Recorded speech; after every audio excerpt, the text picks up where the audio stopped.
اجمال بیان کیا گیا، پھر تفصیل بیان کی گئی. کیوں اجمال؟ آیات کا اجمال کیوں؟ آیات کی تفصیل کیوں؟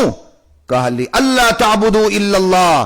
یہ سارا اجمال اس لیے ہوا، یہ ساری تفصیل اس لیے بیان کی گئی کہ تم ایک اللہ کے سوا کسی کی عبادت بجا نہ لاؤ. ایک اللہ کے سوا تم اپنی تقدیر کا مالک کسی کو نہ سمجھو.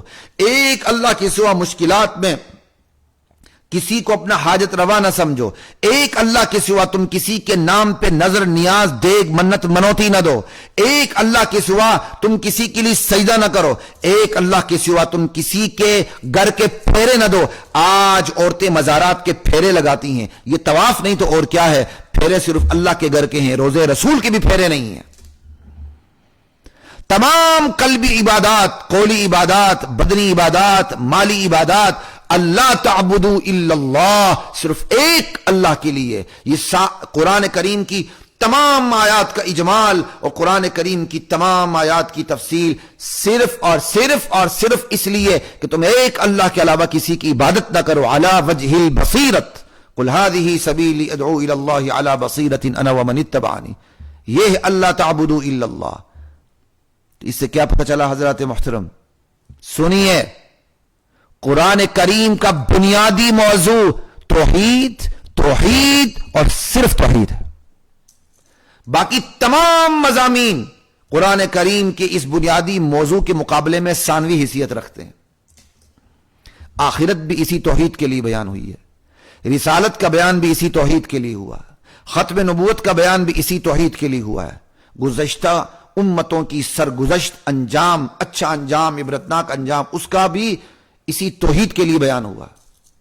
قرآن کریم کا بنیادی موضوع توحید ہے. یہ آیات بتا رہی ہیں اللہ تعبدوا الا اللہ. اللہ کہتے ہیں میں نے اس قرآن کو پہلے مجمل بیان کیا، پھر اسی قرآن کو میں نے مفصل بیان کیا، صرف اس لیے کہ تم میری عبادت کرو، کسی اور کی نہ کرو. یہ قرآن کریم کا بنیادی موضوع ہے. افسوس صد افسوس، ہزار ہاں ماتم کہ آج قرآن کے اس بنیادی موضوع کو عوام تو عوام، علماء عجم نظر انداز کر چکے ہیں. میں علماء عرب کی بات نہیں کرتا ہوں، وہ ہم سے بہت بلند ہے. ان کی عوام بھی ہمارے بڑے بڑے علماء سے بہت بلند عقیدے کے اعتبار سے، وہ بڑے راسخ العقیدہ لوگ ہوتے ہیں. میں ہر عالم کی بات نہیں کر رہا. یہاں علماء کی بہت بڑی تعداد سے عرب کے عام عوام بھی بہت مضبوط ترین راسخ العقیدہ ہے، راسخ الایمان ہے. لا الہ الا اللہ. آج یہاں کے علماء بھی توحید کو نظر انداز کر کے بیٹھے ہیں، اور جو علماء توحید بیان کرتے ہیں اور عوام الناس ان کا توحیدی بیان سنتے ہیں اور جا کے پھر اپنی مسجد میں جا کے کرتے ہیں، حضرت ہم نے تو فلاں عالم کا بیان سنا ہے، وہ اللہ کی توحید پر بہت اچھا بولتے ہیں، اللہ کی توحید پر بہت اچھا بولتے ہیں. حضرت آگے سے حضرت کو فکر پڑ جاتی ہے. فکر کرنے کے بعد کہتے ہیں کہیں وہ فلاں گروپ سے تعلق تو نہیں رکھتا. اب میں کیا بتاؤں، یہ سوشل میڈیا میں سے زیادہ بات نہیں کر سکتا، آپ تو سمجھ گئے ہوں گے.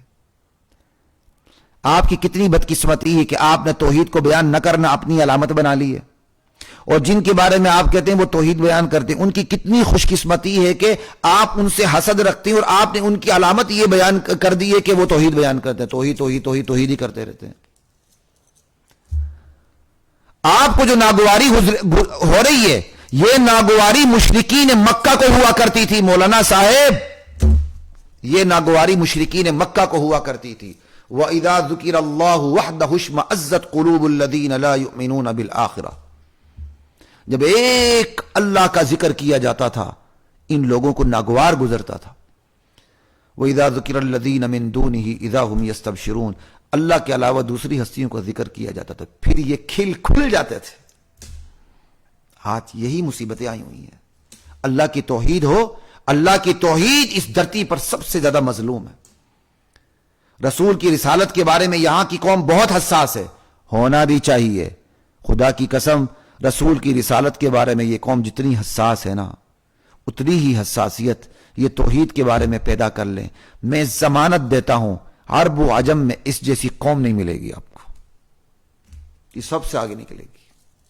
لیکن اس کی سب سے بڑی کمزوری یہ ہے، یہ رسالت میں جتنی حساس ہے اور ہونا چاہیے، توحید بھی اتنی ہی بے حس نہیں ہونا چاہیے.